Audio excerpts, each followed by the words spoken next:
Charles "Lucky" Luciano, was an Sicilian-born American mobster. Luciano is considered the father of modern organized crime in the United States for splitting New York City into 5 different mafia crime families and the establishment of the First Commission. He was the first official boss of the modern Genovese crime family.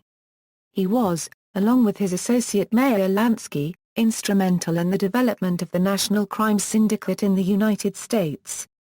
Luciano is considered by many to have been the most powerful American mafia boss of all time. Early life: Salvatore Lucania was born on November 24, 1897 in Lucara, Sicily. Luciano's parents, Antonio and Rosalia Lucania, had 4 other children: Bartolomeo, Giuseppe, Filippia, and Concetta. Luciano's father worked in a sulfur mine in Sicily. When Luciano was 10 years old, the family immigrated to the United States. They settled in New York City in the borough of Manhattan on its Lower East Side, a popular destination for Italian immigrants. At age 14, Luciano dropped out of school and started a job delivering hats, earning $7 per week.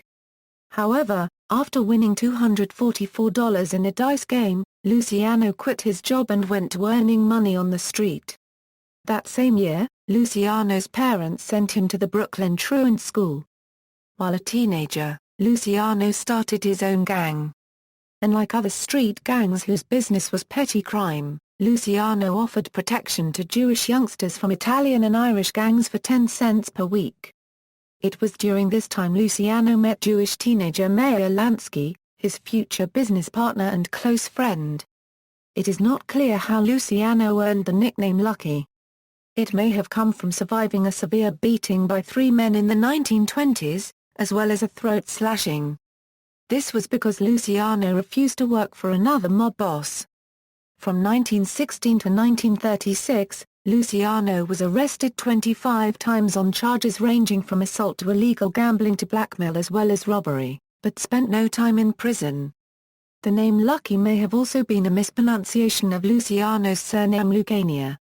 Prohibition. On January 17, 1919, the 18th Amendment to the U.S. Constitution was ratified, and prohibition lasted until the amendment was repealed in 1933. The amendment prohibited the manufacture, sale, and transportation of alcoholic beverages. As there was still a substantial demand for alcohol, this provided criminals with an added source of income. By 1921, Luciano had met many future mafia leaders, including Vito Genovese and Frank Costello, his longtime friend and future business partner through the 5 Points Gang. Also in 1921, Lower Manhattan gang boss Joe Masseria recruited Luciano as one of his gunmen.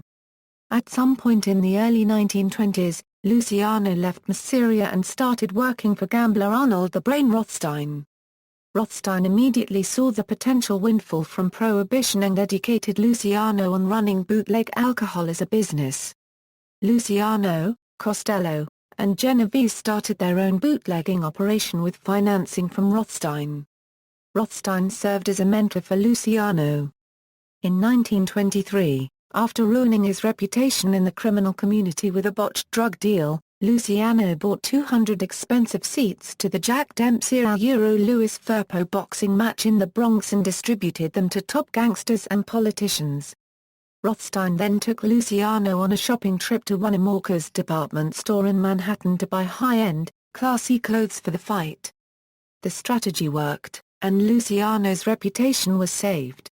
According to Luciano, Rothstein taught him how to dress properly. By 1925, Luciano was grossing over $12 million a year. He had a net income of around $4 million each year after the costs of bribing politicians and police. Luciano and his partners ran the largest bootlegging operation in New York, one that also extended into Philadelphia. He imported Scotch whiskey from Scotland, rum from the Caribbean, and whiskey from Canada. Luciano was also involved in illegal gambling. On November 2, 1928, a bookkeeper shot and killed Rothstein over a gambling debt. With Rothstein's death, Luciano quickly pledged fealty again to Masseria.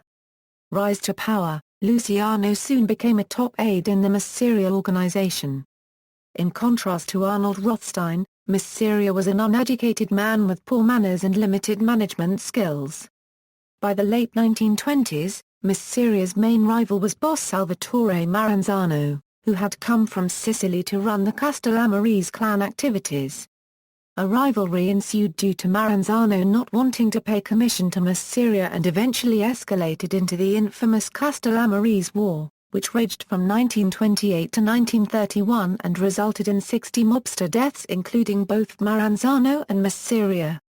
Mafia and Maranzano were so-called Mustache Petes, older, traditional mafia bosses who had started their criminal careers in Italy. They believed in upholding the supposed old-world mafia principles of honor, tradition, respect, and dignity. These bosses refused to work with non-Italians, and were even skeptical of working with non-Sicilians. Some of the most traditional bosses only worked with men with roots in their own Sicilian village. Luciano, in contrast, was willing to work with Italian, Jewish, and Irish gangsters. For this reason, he was shocked to hear traditional Sicilian mafiosi lecture him about his dealings with close friend Frank Costello, whom they called the Dirty Calabrian. Luciano soon began cultivating ties with other younger mobsters who had been born in Italy, but began their criminal careers in the United States. Known as the Young Turks, they chafed at their boss's conservatism. Luciano wanted to use lessons he learned from Rothstein to turn their gang activities into criminal empires. As the war progressed, this group came to include future mob leaders such as Costello, Vito Genovese, Albert Anastasia, Joe Adonis, Joe Bonanno, Carlo Gambino, Joe Profaci, Tommy Galliano, and Tommy Lucas. The Young Turks believed that their bosses' greed and conservatism were keeping them poor while the Irish and Jewish gangs got rich. Luciano's vision was to form a national crime syndicate in which the Italian, Jewish, and Irish gangs could pool their resources and turn organized crime into a lucrative business for all. In October 1929, Luciano was forced into a limousine at gunpoint by 3 men, beaten and stabbed, and dumped on a beach on Staten Island. He somehow survived the ordeal but was forever marked with a scar and droopy eye. The identity of his abductors was never established. When picked up by the police after the beating, Luciano said that he had no idea who did it. However, in 1953, Luciano told an interviewer that it was the police who kidnapped and beat him. Another story was that Maranzano ordered the attack. The most important consequence of this episode was the press coverage it engendered, introducing Luciano to the New York public. Power play. In early 1931, Luciano decided to eliminate Mafia. The war had been going poorly for Mafia, and Luciano saw an opportunity to switch allegiance. In a secret deal with Maranzano, Luciano agreed to engineer Mafia's death in return for receiving Mafia's rackets and becoming Maranzano's second-in-command. On April 15, 1931, Luciano invited Mafia and 2 other associates to lunch in a Coney Island restaurant. After finishing their meal, the mobsters decided to play cards. At that point, Luciano went to the bathroom. 4 gunmen Benjamin Bugsy Siegel, Vito Genovese, Albert Anastasia, and Joe Adonis then walked into the dining room and shot and killed Mafia and his 2 men. With Maranzano's blessing, Luciano took over Mafia's gang and became Maranzano's lieutenant. The Castellammarese War was over. With Mafia gone, Maranzano divided all the Italian-American gangs in New York City into 5 families. As per his original deal with Maranzano, Luciano took over the old Mafia gang. The other 4 families were headed by Maranzano, Profaci, Galliano, and Vincent Mangano. Maranzano promised that all the families would be equal and free to make money. However, at a meeting of crime bosses in upstate New York, Maranzano declared himself capo di tutti capi, the absolute boss of all of the crime families. Maranzano also whittled down the rackets of the rival families in favor of his own. Luciano appeared to accept these changes, but was merely biding his time before removing Maranzano. Although Maranzano was slightly more forward-thinking than Mafia, Luciano had come to believe that Maranzano was even more greedy and hidebound than Masseria had been. By September 1931, Maranzano realized that Luciano was a threat, and hired Vincent Mad Dog Cole, an Irish gangster, to kill him. However, Lucas alerted Luciano that he was marked for death. On September 10, Maranzano ordered Luciano and Genovese to come to his office at 230 Park Avenue in Manhattan. Convinced that Maranzano planned to murder them, Luciano decided to act first. He sent to Maranzano's office 4 Jewish gangsters whose faces were unknown to Maranzano's people. They had been secured with the aid of his Jewish friends Meyer Lansky and Benjamin Siegel. Disguised as government agents, 2 of the gangsters disarmed Maranzano's bodyguards. The other 2, aided by Tommy Lucas who was there to point Maranzano out, stabbed Maranzano multiple times before shooting him. This assassination was the first of what would later be fabled as the Night of the Sicilian Vespers. Then on September 13 the corpses of 2 other Maranzano allies, Samuel Monaco and Louis Russo, showing evidence of torture, were retrieved from Newark Bay. Meanwhile Joseph Siragusa, leader of the Pittsburgh crime family, was shot to death in his home. The October 15 disappearance of Joe Ardizon, head of the Los Angeles crime family, would later be regarded as part of this alleged organized plan to quickly eliminate the old-world Sicilian gang bosses. But the idea of an organized mass purge, directed by Luciano and engineered by Louis Lipk, is a myth. Reorganizing Cosa Nostra, with the death of Maranzano, Luciano became the dominant organized crime boss in the United States. He had reached the pinnacle of America's underworld, directing criminal rules, policies, and activities along with the other family bosses. Luciano also had his own crime family, which controlled lucrative criminal rackets in New York City such as illegal gambling, bookmaking, loan sharking, drug trafficking, and extortion. Luciano became very influential in labor and union activities and controlled the Manhattan waterfront, garbage hauling, construction, garment center businesses, and trucking. Luciano abolished the title of Capo di tutti capi or boss of all bosses, insisting that the position created trouble between the families, rather than declare himself the most powerful and make himself a target for other families. Luciano preferred to quietly maintain control through unofficial alliances with other family bosses. Luciano felt that the ceremony of becoming a made man, or an amico nostro, in a crime family was a Sicilian anachronism that should be discontinued. However, Meyer Lansky persuaded Luciano to keep the practice, arguing that young people needed rituals to promote obedience to the family. Luciano also stressed the importance of omerta, the oath of silence. Finally, Luciano kept the 5 crime families that Maranzano had instituted. Luciano elevated his most trusted Italian associates to high-level positions in what was now the Luciano crime family. The feared Vito Genovese became underboss and Frank Costello consigliere. Michael Trigger Mike Coppola, Anthony Strollo, Joe Adonis, and Anthony Carfano all served as caporegimes.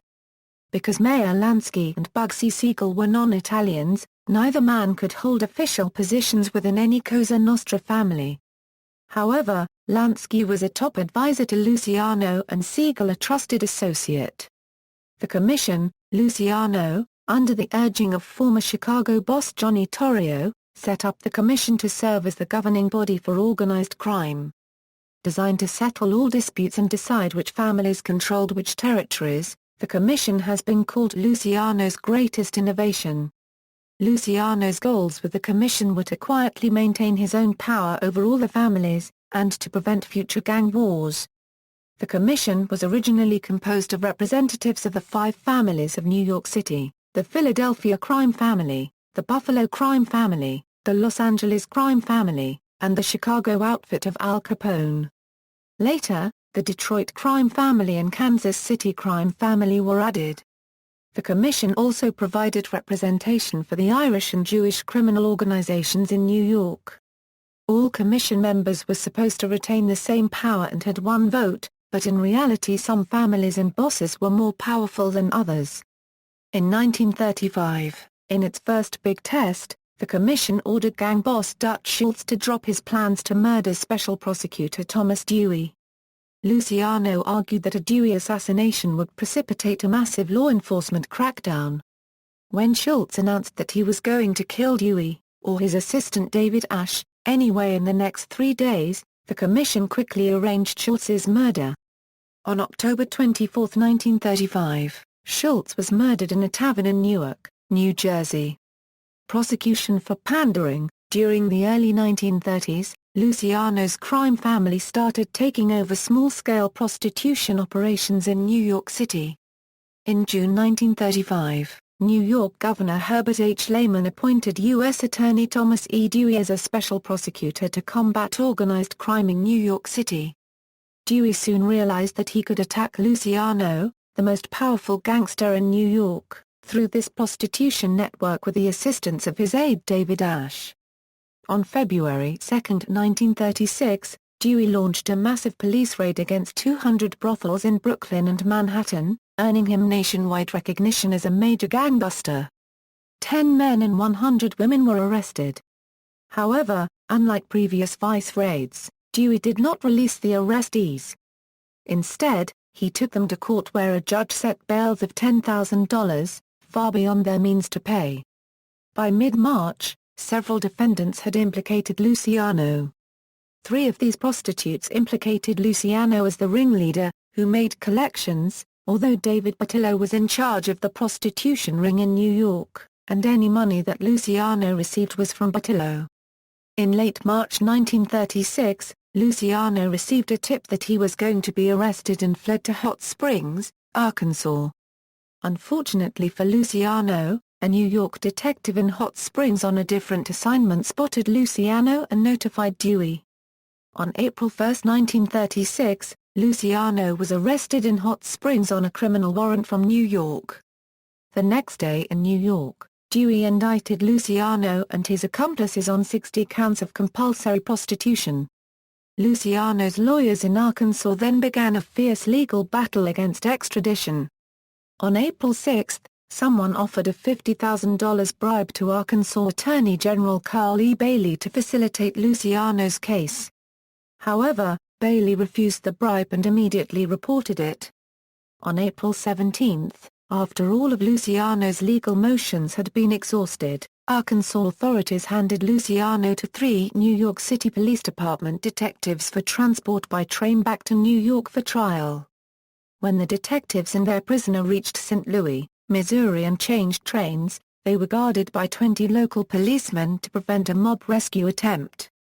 The men arrived in New York City on April 18, and Luciano was held without bail.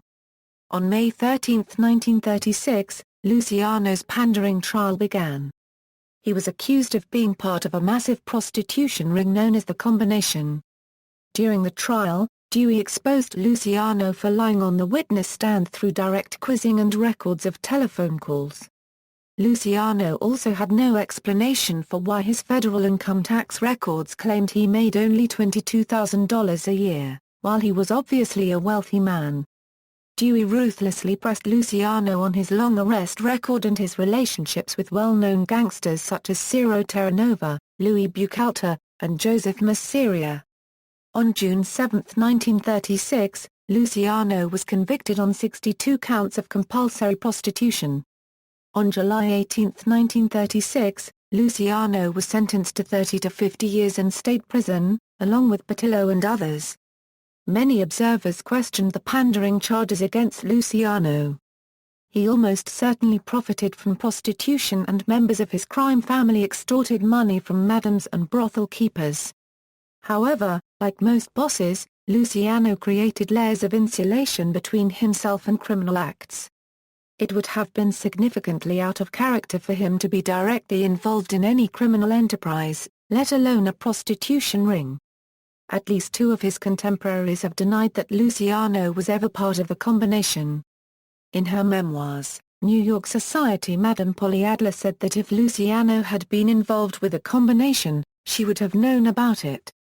Bonanno, the last surviving contemporary of Luciano's who wasn't in prison, also denied that Luciano was directly involved in prostitution in his book, A Man of Honor. Prison. Luciano continued to run the Luciano crime family from prison, relaying his orders through acting boss, Vito Genovese. However, in 1937 Genovese fled to Naples, Italy to avoid an impending murder indictment in New York. Luciano appointed his consigliere, Costello, as the new acting boss and the overseer of Luciano's interests. Luciano was first imprisoned at Sing Sing Correctional Facility in Ossining, New York, but was moved later in 1936 to Clinton Correctional Facility in Dannemora, New York, far away from New York City. At Clinton, co-defendant Dave Batillo prepared special dishes for Luciano in a kitchen set aside by authorities. Luciano was assigned a job in the prison laundry.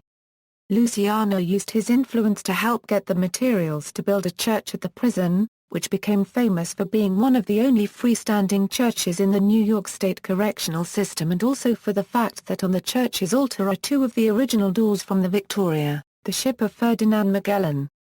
Legal appeals of Luciano's conviction continued until October 10, 1938, when the U.S. Supreme Court refused to review his case. At this point, Luciano stepped down as boss, and Costello formally took over the family. World War II, freedom and deportation. During World War II, the U.S. government struck a secret deal with the imprisoned Luciano. In 1942, the U.S. Office of Naval Intelligence was concerned about German and Italian agents entering the United States through the New York waterfront. They also worried about sabotage in these facilities. Knowing that the Cosa Nostra controlled the waterfront, the Navy contacted Meyer Lansky about a deal with Luciano. To facilitate negotiations, the state of New York transferred Luciano from Clinton Prison to Great Meadow Correctional Facility in Comstock, New York, which was much closer to New York City. The Navy, the state of New York and Luciano eventually concluded a deal. In exchange for a commutation of his sentence, Luciano promised the complete assistance of his organization in providing intelligence to the Navy. Luciano ally Albert Anastasia, who controlled the docks, allegedly promised no dock worker strikes during war. In preparation for the 1943 Allied invasion of Sicily, Luciano allegedly provided the U.S. military with mafia contacts in Sicily. The value of Luciano's contribution to the war effort is highly debated. In 1947, the naval officer in charge of Operation Underworld discounted the value of Luciano's wartime aid. A 1954 report ordered by Governor Dewey stated that Luciano provided many valuable services to naval intelligence. The enemy threat to the docks, Luciano allegedly said, was manufactured by the sinking of the SS Normandy in New York Harbor, supposedly directed by Anastasia's brother, Anthony Anastasio. However, the official investigation of the ship sinking found no evidence of sabotage. On January 3, 1946, as a presumed reward for his alleged wartime cooperation, now Governor Thomas E. Dewey reluctantly commuted Luciano's pandering sentence on condition that he did not resist deportation to Italy. Luciano accepted the deal, although he still maintained that he was a U.S. citizen and not subject to deportation. On February 2, 1946, two federal immigration agents transported Luciano from Sing Sing prison to Ellis Island in New York Harbor for deportation proceedings. On February 9, the night before his departure, Luciano shared a spaghetti dinner on his freighter with Anastasia and 5 other guests. On February 10, 1946, Luciano's ship sailed from Brooklyn Harbor for Italy. This was the last time he would see the United States. On February 28, after a 17-day voyage, Luciano's ship arrived in Naples. On arrival, Luciano told reporters he would probably reside in Sicily. Luciano was deeply hurt about having to leave the United States, a country he had considered his own ever since his arrival at age 10. During his exile, Luciano frequently encountered U.S. military men and American tourists during train trips in Italy. Luciano enjoyed these meetings and gladly posed for photographs and signed autographs. The Havana Conference. In October 1946, Luciano secretly moved to Havana, Cuba. Luciano first took a freighter from Naples to Caracas, Venezuela, then flew to Rio de Janeiro. He then flew to Mexico City and doubled back to Caracas, where he took a private plane to Camagüey, Cuba, finally arriving on October 29. Luciano was then driven to Havana, where he moved into an estate in the Miramar section of the city. Luciano's objective in going to Cuba was to be closer to the United States so that he could resume control over American Cosa Nostra operations and eventually return to the United States. Lansky was already established as a major investor in Cuban gambling and hotel projects. In 1946, Lansky called a meeting of the heads of the major crime families in Havana that December. The ostensible reason was to see singer Frank Sinatra perform. However, the real reason was to discuss mob business with Luciano in attendance. The three topics to discuss, the heroin trade, Cuban gambling, and what to do about Bugsy Siegel and the floundering Flamingo Hotel project in Las Vegas. The conference took place at the Hotel Nacional de Cuba and lasted a little more than a week. On December 20, during the conference, Luciano had a private meeting with Genovese in Luciano's hotel suite. In 1945, Genovese had been returned from Italy to New York to face trial on his 1934 murder charge. However, in June 1946, the charges were dismissed and Genovese was free to return to mob business. Unlike Costello, Luciano never trusted Genovese. In the meeting, Genovese tried to convince Luciano to become a titular boss of bosses and let Genovese run everything. Luciano calmly rejected Genovese's suggestion. "There is no boss of bosses. I turned it down in front of everybody. If I ever change my mind, I will take the title. But it won't be up to you. Right now you work for me and I ain't in the mood to retire. Don't you ever let me hear this again, or I'll lose my temper." Soon after the Havana Conference began, the U.S. government learned about Luciano and Cuba. Luciano had been publicly fraternizing with Sinatra as well as visiting numerous nightclubs, so his presence was no secret in Havana. The U.S. started putting pressure on the Cuban government to expel him. On February 21, 1947, U.S. Narcotics Commissioner Harry J. Anslinger notified the Cuban government that the United States would block all shipment of narcotic prescription drugs to Cuba while Luciano was there. 2 days later, the Cuban government announced that Luciano was in custody and would be deported to Italy within 48 hours. Luciano was placed on a Turkish freighter that was sailing to Genoa, Italy. Deported with him would be an early childhood friend. Later he would serve as his personal hitman. Operating in Italy, after Luciano's secret trip to Cuba, he spent the rest of his life in Italy under tight police surveillance. When Luciano arrived in Genoa from Cuba on April 11, 1947, he was arrested and sent to a jail in Palermo. On May 11, a regional commission in Palermo warned Luciano to stay out of trouble and released him from jail. In early July 1949, police in Rome arrested Luciano on suspicion of involvement in the shipping of narcotics to New York. On July 15, after a week in jail, police released Luciano without filing any charges. He was also permanently banned from visiting Rome. On June 9, 1951, Luciano was questioned by police in Naples on suspicion of illegally bringing $57,000 in cash and a new American car into Italy. After 20 hours of questioning, police released Luciano without any charges. In 1952, the Italian government revoked Luciano's Italian passport after complaints from U.S. and Canadian law enforcement officials. On November 19, 1954, an Italian judicial commission in Naples applied strict limits on Luciano for 2 years. He was required to report to the police every Sunday, to stay home every night, and to not leave Naples without police permission. The commission cited Luciano's alleged involvement in the narcotics trade as the reason for these restrictions. Despite the law enforcement surveillance, Luciano was able to greatly expand narcotics trafficking to the United States by Cosa Nostra, making it one of organized crime's most lucrative ventures. Between October 10 and October 14, 1957, Luciano oversaw a parley of more than 30 Sicilian and American Mafia leaders to draw up plans for the smuggling and distribution of heroin into the United States.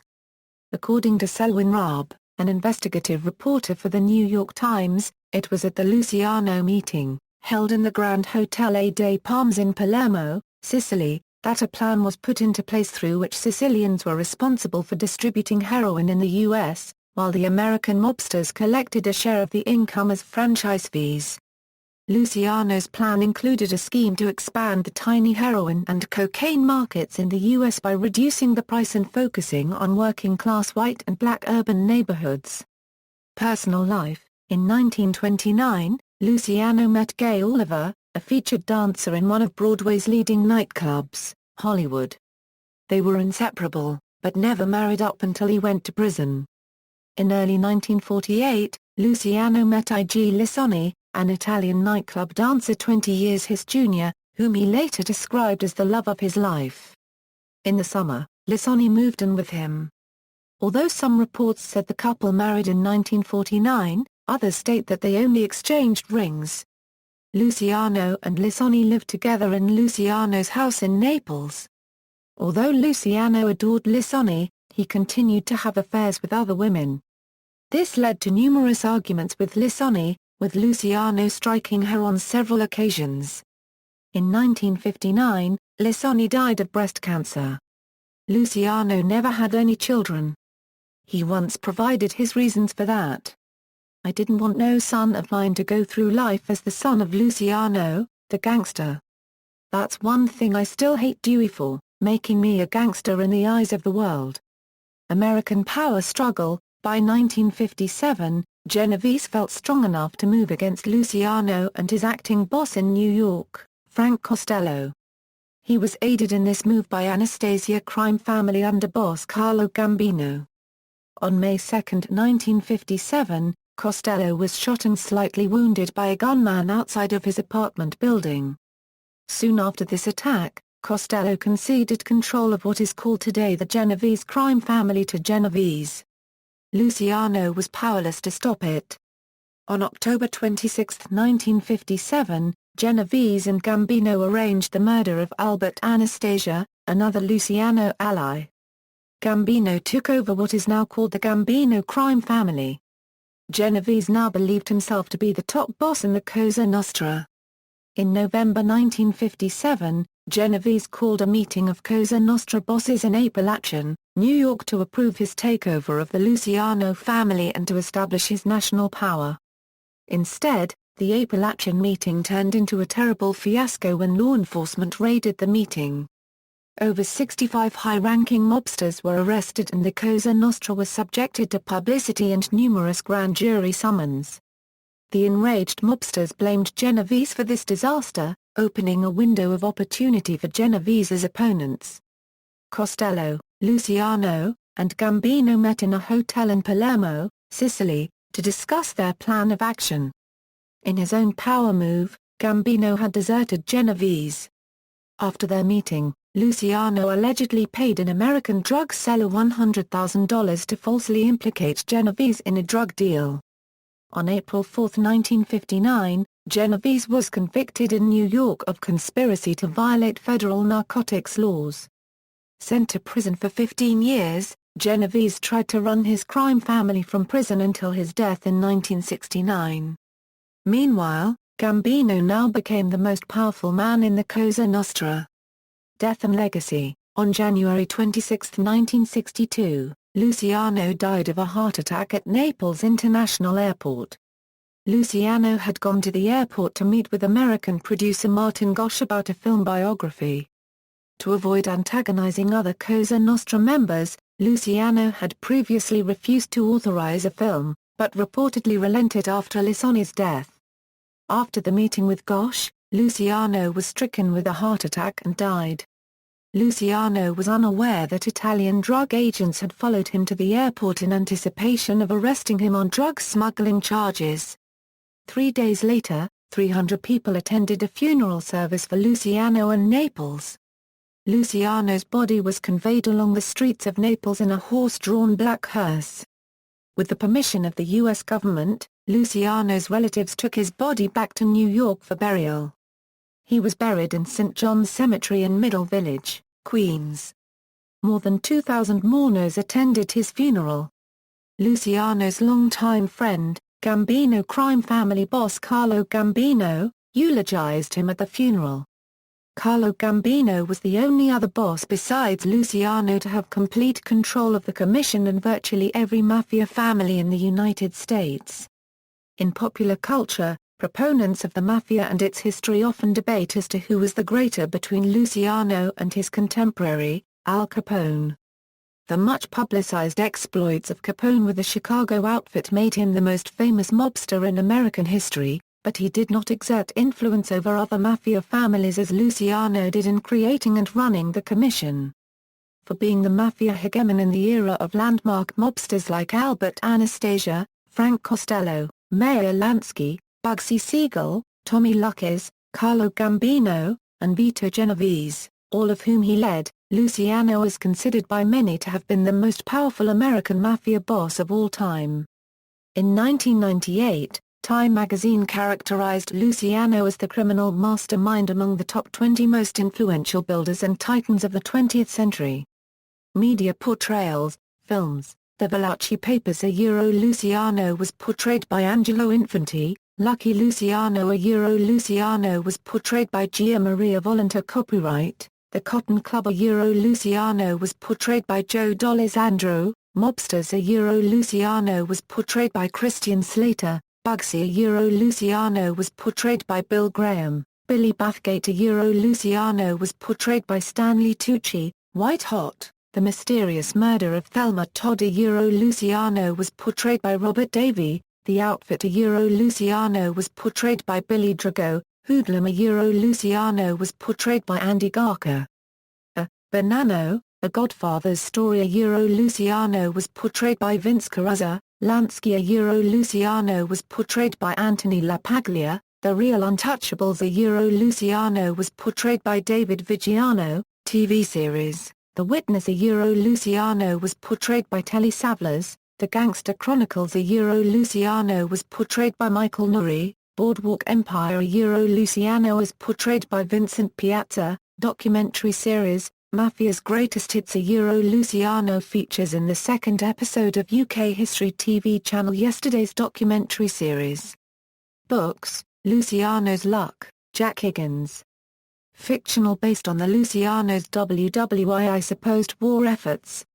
See also, Black Hand, Sarah Mori, references.